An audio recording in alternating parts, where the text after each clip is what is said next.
Have you ever wanted to create clean motion graphics, but trying to understand compositing software has just been too daunting?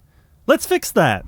Hey everyone, I'm Tim, and in this video I'm going to show you how Fusion works and simplify the node-based system that makes it one of the most powerful tools for creators, especially if you're already in DaVinci Resolve.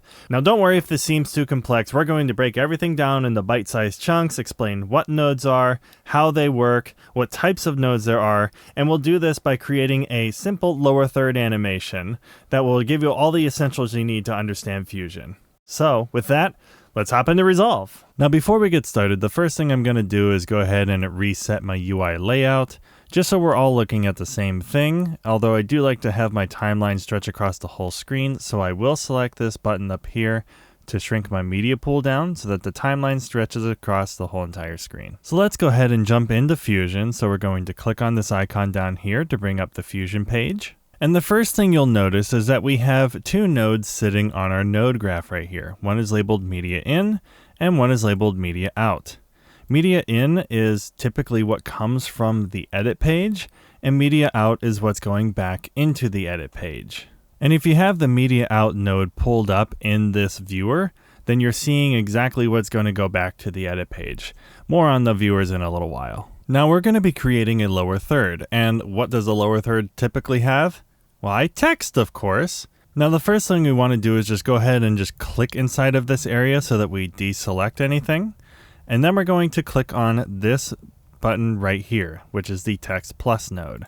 So we're going to click on that and we're going to add a Text Plus node in our node graph. Now this is a good time to ask, what is a node? Well, we can break down a majority of the nodes inside of Fusion, not all of them, but majority of them into 4 different types. And this text node we're going to call a generator node. Now what we mean by generator in this instance is that the node itself generates an image of some sort, whether that be a color, an actual image, or text, whatever it may be, but the node itself actually has some sort of image data inside of it. And this is a good time to bring up our trusty old inspector. And the inspector is what allows us to see any settings that any node may have. So if we go into our text box right here, we can just type in Tim CEO Tim's Tasty Treats. Now you may notice that we don't see our text on the screen at all yet. Well, that's because we haven't inserted it into our flowchart yet. But this is also a good time to bring up our second window over here. These windows are actually a lot more flexible than you might imagine. What they allow us to do is actually see any node at its current state. So if I press 1 here, I'm going to load the text node into my first viewer. If I press 2, I load it into the second viewer. I'm going to go ahead and go back to my media out and make sure that's still pulled up here. But this allows us to see any given node at any given point. So now that we know we actually have text on this node, how do we actually put it into our video? Well, this is where our second node type comes in. And this node type we're going to just simply call the merge. And we actually have a couple ways that we can add this merge in. So we're going to click on Media in 1, because whatever node you have highlighted, whenever you add a node, it will try to connect it to that node in whichever way makes sense. So if I click on merge with Media in 1 highlighted, it's going to automatically connect it to that flowchart line. And then to bring the text on, I'll go ahead and drag this over here so it's easier to see. I'm just going to simply click and drag from this square to the triangle.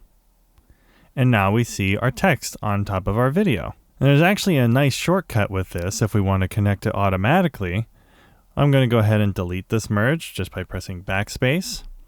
And I'm going to click on this square and click and drag over to the square of Media in 1. And that's automatically going to create a merge and connect our text into our media in. The third way of doing it, just in case you accidentally add it without connecting it to anything, I'm going to go ahead and press backspace on this merge once again. I'm going to deselect everything by just clicking in this area. And I'll just add a merge by itself, and now it's not connected to anything. But if I click and drag and then hold shift, and then find where the blue line is, if I let it go on the blue line, it'll drop it in on that part of the flowchart. And I can connect my text up to it like normal. And now that we've started connecting stuff, it's a good time to talk about what are these shapes? Well, anything with a triangle is an input, and anything with a square is an output. That means that anything that's a triangle is expecting a node to go into it, and then a square is expecting to send that image out. You'll also notice that there are different colors for the inputs, and these actually denote what kind of input they are. So we have our yellow input, which is our background. We have a green input, which is our foreground. And we have a blue input, which is typically an effect mask. Now what we want to focus on with merges specifically are the differences between the background and the foreground. Now currently the text is going into the foreground of the merge, and the media M1 is going into the background of the merge.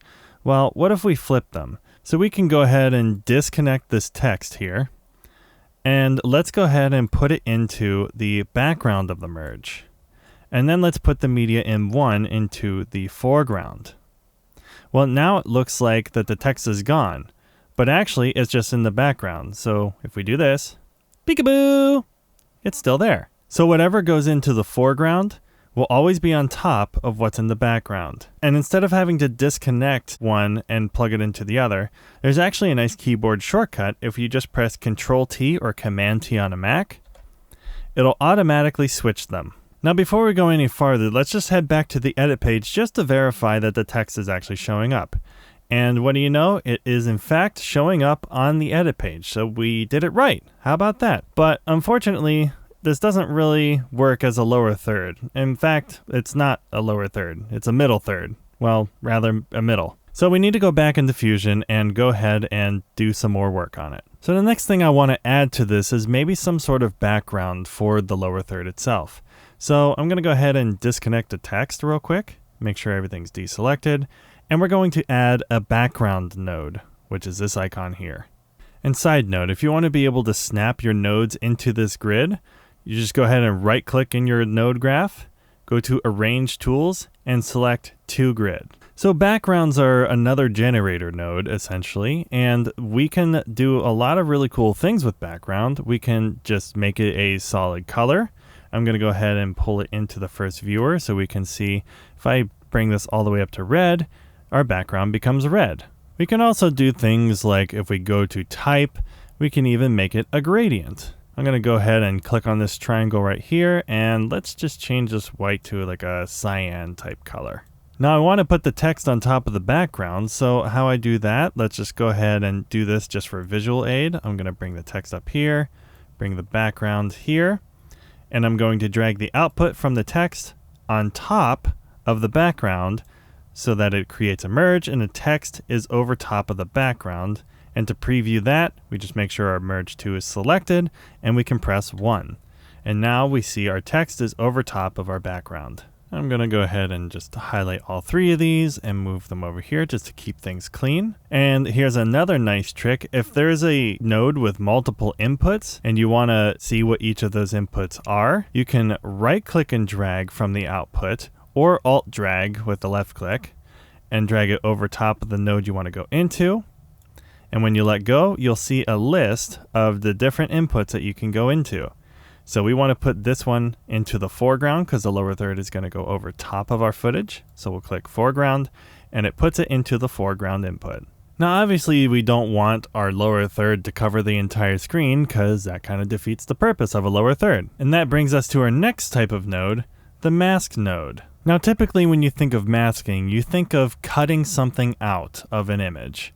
And that's mostly true. But the advantage that we have here in Resolve is we can actually see this mask in a black and white state. And what that means is that we can see what this mask is allowing through and what it's cutting out. Anything in white is allowing through and anything in black it's cutting out. So if we attach it to this background here using the effect mask input, we can see the white part is what's being allowed in, the black part is what's cutting out. And if we move this rectangle around, that's exactly what's happening. And we can see if we change a parameter like invert here, we can see that anything is white is left in, anything that's black is cut out. We see the same thing reflected over on the other side. So let's go ahead and flip this back over. And let's just go ahead and modify some of these other parameters so that the text fits in it a little bit more cleanly. We can go back into the text node as well. And maybe we don't want it centered, but rather we want it to kind of appear more like this. So we can go to our horizontal anchor and we can justify it left. And then we just go to our layout tab in the text and we can adjust our center X. X is horizontal and Y is vertical. So if we click and drag our center X, we can just drag it over here so that it goes to the edge of our lower third. And then maybe I want to add some rounding on these edges so they don't look so rigid. So we can go back to our rectangle node and I can increase corner radius to round the edges a little bit and maybe soften or maybe not. But this is how you would soften the edges of the mask if you wanted to. And maybe we can change the font of the text as well. If we go back to the text tab inside of our text node, we can change it to something like, I don't know, maybe Virus Sands. It's not as bad. Now, real quick, just to mention, let's say we didn't want the size of our name to be the same size as our title. Maybe we want the size of the title to be smaller than the size of the name. There are really two key ways to do that. One of them we're not really going to talk about in this basic tutorial, but that's called using a modifier. And that modifier, if you right click inside of the text box, is character level styling. But we're not going to explore that today. I just wanted to bring that up so you were aware of it if you wanted to play around with that. The other way that you can approach it is just by adding another text node and then typing and moving it accordingly. But we're just going to keep it the same just for simplicity's sake. Now this brings us to our last type of node that we're going to talk about, and that's an effect node. Now an effect node is interesting because by themselves they don't have any sort of image or any sort of material inside of them. And the effect node that we're going to look at is the transform. I'm making sure I have everything deselected here, and so I'm going to hit transform. And you'll notice that if I try to bring the transform into the first viewer, we see nothing. It's not even showing a blank image. And this is because effect nodes are expecting something to have an effect on. Another example of this is the color corrector. If I try to bring this into the first viewer, again, nothing happens. So I can go ahead and delete that one. But if I bring in a background node and try to bring that into the first viewer, we do see some sort of image because it's a generator. So the next question you might have is, okay, we know that we need to put something into the transform, but where do we put it? And this is a great time to point out how the flowchart aspect of a node graph works. So we're going to do the trick that we learned at the beginning, and I'm just going to go ahead and click and hold the node and then hold shift and just drop it in between the merge 2 and merge 1. And now if I start moving this center X here in the inspector on the transform, we can see that we're moving everything that's going into it. But if we moved this transform, I'm going to hold shift and click it again, and that'll disconnect it from the node graph. And I'm going to hold shift and drop it in between the text and the merge 2. Well, now we're only affecting the text because the text is going into the transform and the transform is going into the merge, but the background is not going into the transform. So that's how the flowchart aspect of this works. And once again, if I just move the transform in between the background, so I'm just going to move this to make a little bit of room here. Once again, hold shift to disconnect as I click and hold shift to drop it in. Now the background is going into the transform, so the transform is pulling in anything that's behind it, and we're only affecting the background now. Now here's a fun little test. What would happen if I disconnected the transform here and put it into this part of the node graph? I'll give you 2 seconds to pause. If you guess that it would affect everything, you're right, it does. So now we can go ahead and put our transform back in between these merges so that it's not affecting our media in 1. And I'm just going to move these back just to clean this node graph up a little bit.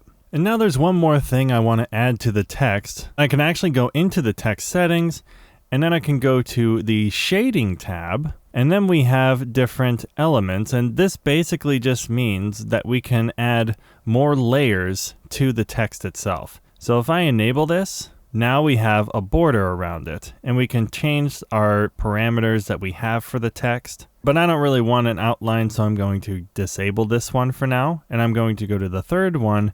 And the third one is actually really close to what I was looking for, which is a shadow. So I'm going to go ahead and enable that. And we have a nice little drop shadow on our text to kind of separate it from our background node. But let's say I wanted to have a drop shadow on the background as well. Well, we can go and grab another effect node called a drop shadow. Now, how do we find that? Because it's not in our icons here. Well, I'm going to go ahead and drag these over here a little bit. And I'm going to have background 1 selected. And normally you could go to the effects and you can search through all of your tools. And we have a ton of different types of nodes that you can select from. But an easy way to search through, besides just searching through the effects right here, is utilizing Shift Space. So if I press Shift Space right here, I can type in drop shadow. And if I press Enter, it automatically adds it into our node graph. So that's just a really nice shortcut to easily find and drop in nodes without having to go to a different tab.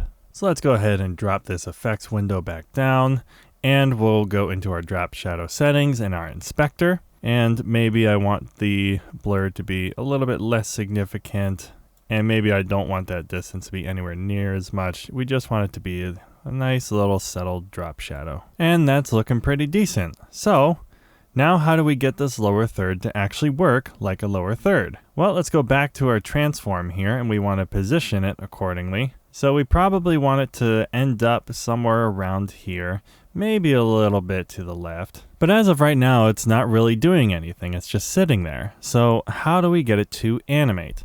Well, before we get into animation, there's a really important concept that we need to talk about and how our timeline works. Fusion's timeline is actually what's known as frame-based, meaning it doesn't recognize any sort of time code inherently. So let's say you have 30 frames per second footage, or 60, or 24 frames per second footage. Fusion is not necessarily going to recognize that, because what this timeline represents is all of the frames in your footage. So we're looking at a frame count. So this is frame number 167. This is frame number 371. So how many seconds this is changes depending on your timeline's frame rate. So if your editing timeline is 24 frames per second, then that means 24 frames in here in Fusion would be 1 second.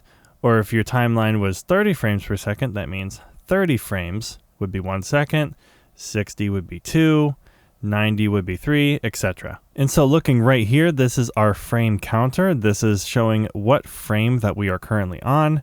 And then we have our first frame in the comp and last frame in the comp. And a lot of times if you're working with footage, oftentimes you're not starting on the very first frame of the clip. So let's go back to the edit timeline. And if we bring this back and just cut off the beginning part of it and go back into Fusion, you'll notice that our beginning frame counter changes, but the ending does not. So if we went back to the edit page, put this back where it was, and then cut off the end a little bit, then you'll notice our ending frame counter has changed. And if the clip you're working on in the Fusion comp is really long and there's a ton of frames and you need to zoom in on your timeline to see the frames a little bit more close, then you can hold Control or Command on a Mac and scroll in with your mouse wheel. I'm going to go ahead and scroll all the way back out. And what you may have noticed is that this playhead in Fusion actually follows the edit timeline's playhead. So if I go to the edit timeline and move it over here and go into Fusion, that's the exact frame that we were on the edit timeline. And the edit timeline follows it as well. So if I bring the Fusion playhead back to the beginning and then go to the edit page, then we're on the very first frame of that clip. So now that we understand how the timeline works, we can go back into Fusion and we're going to start animating. So let's go ahead, do our transform node. And the thing we want to do with our transform is bring the lower third off screen and then have it animate on screen as soon as the clip starts. So now it's a good time to talk about keyframes. Now, if you aren't familiar with what a keyframe is essentially a point that says, I want these values to be these numbers at this exact frame. So I already have this where I want it to be when it ends. So I'm actually going to move this timeline bar to where I want the animation to end at. And then I'm going to click on this diamond to set that keyframe. And then I'm going to bring my timeline bar to the beginning and then drag this center X till the lower third is off the screen. And anytime a keyframe is active, if you make an adjustment on any of the values where there's no keyframe present, it'll automatically make a keyframe for you. And now that we've made that keyframe, if we play this back, you can see it goes from one point to another. So essentially anything in between two keyframes is the animation from one point to the second point. Now this isn't exactly the smoothest of animations, and it doesn't really operate how we want it to. It kind of just stops right on a dime. So how do we change that? Well, the best place to go and do that is actually in this tool called the Spline editor. The first thing I'll do inside of here is expand these windows so that it's easier to see. And now in order to see our keyframes, we need to check this box that shows which node that we set the keyframes on, which is our transform. A good rule of thumb when you have the Spline editor open is if you go to this menu right here and then click on show only selected tool.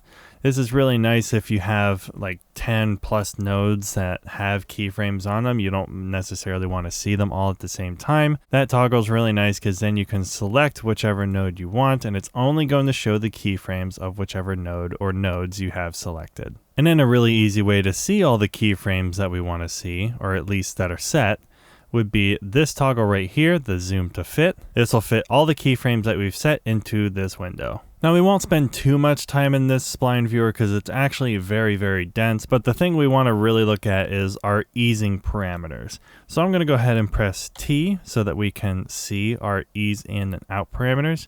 And right now these keyframes don't have any easing, it's just a straight line. Well, if we press F, now we automatically add a curved line on these keyframes. If we press Ctrl A to select all of our keyframes, we can see our ease in and out amounts for each keyframe. So if I highlight this ending keyframe and adjust my ease in, we can adjust the strength of that curve to see how much we want to ease, if we want to ease more or if we want to ease less. On the ending keyframe, I kind of want it to end with a slower curve, so I'll go ahead and ease it in more. And then with our beginning keyframe, since it's going to start off screen, we don't really need it to ease because it can already be going at its full speed since we don't really see it. So let's go ahead and bring our ease out actually all the way down to 0. I'm going to go ahead and turn off the spline viewer and then bring this down so that we can see it. And now if we watch this back, it has a much smoother fade in and it looks a lot cleaner. So going back into the spline viewer really quick, just to showcase a couple more of these really useful tips, I'm going to go ahead and zoom to fit so we can see. Let's say you wanted to speed up or slow down these keyframes, but you didn't really want to move them. What we can do is we can highlight both of them or highlight whatever keyframes you want to, and then we can select this button right here, which is called time stretch. So I'm going to hit time stretch, and then it creates two white lines where we can either make it shorter or longer, but retain the same exact animation shape. So if I go ahead and bring this over here and make it shorter and then play it back, now it comes in a lot faster, but it still has that same ease that we set before. There are so many other things that this spline editor can do by itself. I'm going to turn off the time selection for the time being. I'm going to highlight these keyframes, and we can even reverse our keyframes if we wanted to. We can set to loop so it does the same animation over and over again over the keyframes we select. We can have our ping pong, which goes back and forth between the animations that we set. There's so many things that this can do. So feel free to explore it on your own time. We can also add different types of smoothing as well. But for now, we're just going to keep it as it is, and I'm going to turn off this ping pong here. And we're going to close out our spline tool. Bring this back down. So now that we've created this basic lower third that animates in, what if we wanted to use this on a different clip? Well, first we need to put it inside of its own Fusion comp instead of on the clip itself. So I moved the media in back over here, and we just want to copy the nodes that we created. I'm going to highlight all of our nodes, and I'm going to hit Control C or Command C to copy. And I'm going to go back to the edit page, and then we're going to go to our effects tab, and then we're going to drop down to effects and add a Fusion composition. Now this is the second primary way to enter Fusion, and there are more ways to enter Fusion, but they're a little bit out of the scope for this video. So if you want to learn more about Fusion and how it works and a lot of the more intricacies behind all of this stuff, then please leave a comment or check out the description for a link to another video I've done that explains this a little bit more in detail. So if we go back to the Fusion page over here on the Fusion comp, you'll notice that we don't get a media in with this Fusion comp. And that's because the Fusion comp by itself doesn't actually contain anything because there's nothing inside of it on the edit page. So let's go ahead and Control V and paste our nodes that we got from the other one. And let's go ahead and output this merge one into our media out.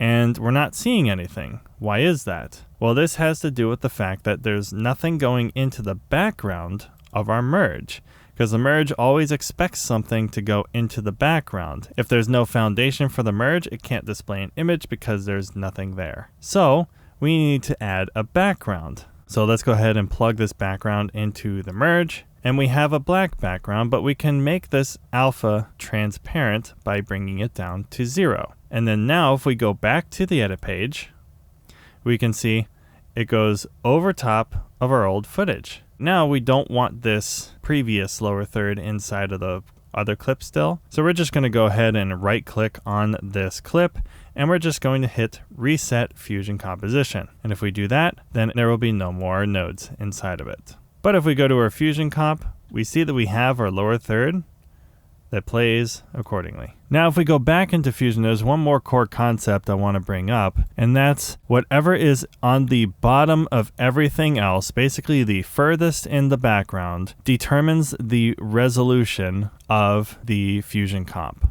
So right now it's set to 1920 by 1080, and that's because this background right here is the furthest in the background because everything else is on top, because they're all going into the foreground of this merge. So if we go to our background 2 and we go to image and we uncheck auto resolution, we can change this, and you can see that our size of our comp is changing based on the resolution of this background right here. So that's just a good rule of thumb whenever you're doing any sort of Fusion comp. If you want to change the resolution or you need to change the resolution, this is how that happens. And a couple other really useful tips. If you need to zoom in on the window by any means, you can left click and middle click simultaneously, not middle scroll, middle click.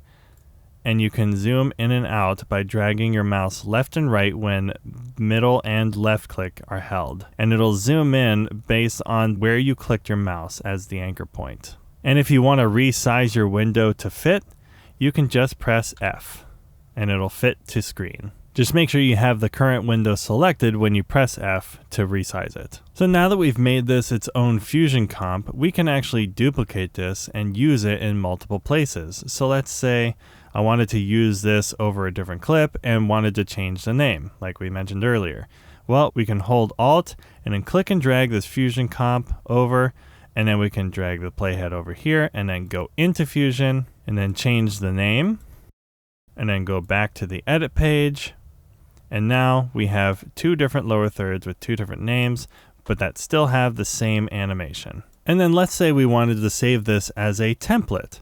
Well, that's actually very easy to do. If we go up to our media pool, we can go into this 3-dot menu here, and we can select Show Power Bins. And power bins are bins that show up in every single project that you do. So if you save something into a power bin in one project, it will show up in every single other project that you have, at least in that database. So in order to save the Fusion comp into our power bin, let's just go to the folder we want to throw it into.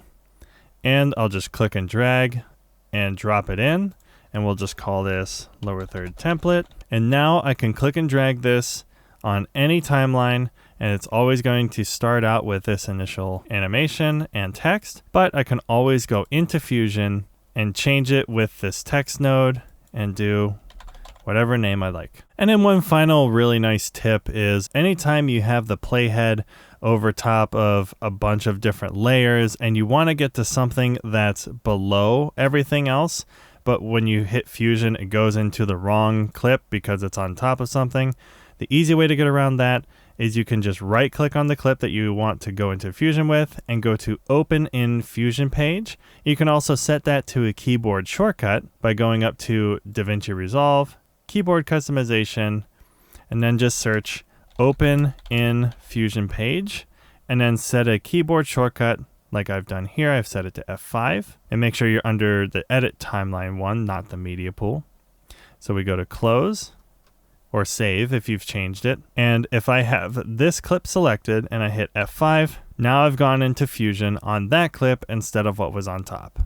And let's say I wanted to add my logo to a lower third after it's already been added or completed. I can just go back into Fusion, and then I can go to the Media Pool, and let's just pull in our Tim's Tasty Treats logo in here, and we'll just drop it in from the Media Pool.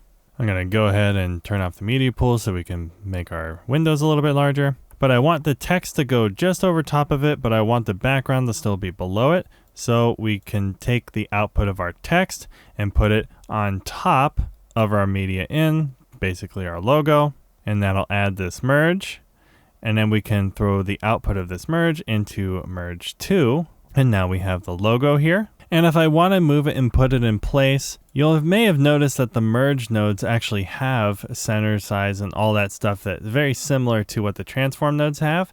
But the merge nodes only move what's in the foreground. So if I tried to move this, it would only move the text. So we go back to our media M1, our logo, and we just hit the transform node once again. And we can bring our size down so that it fits inside of this lower third. I'm going to bring it here to the end, maybe just hang it off just a touch. And then I might need to shrink down the text, so I can go back to the text and bring down my size just a bit so it fits and doesn't look nasty. And everything still follows the same animation as before. And now that we've made that, we can go back to the edit page and save this as a new template. And we can just title it Lower Third with Logo. And I just wanted to make sure I put it over David so that he knows that when his donut business inevitably crumbles, he has a fallback. But now we have two templates, so if I drag this one out here, we have the original one without the logo, and we have the new one with the logo that have the same animations. And there you have it. You now have a basic lower third template, but this doesn't even begin to scratch the surface of what Fusion can do. So I'd really love your input. Comment down below about the effect this had on you, and let me know how it transformed your workflow. I may merge this into another tutorial if there's enough noise.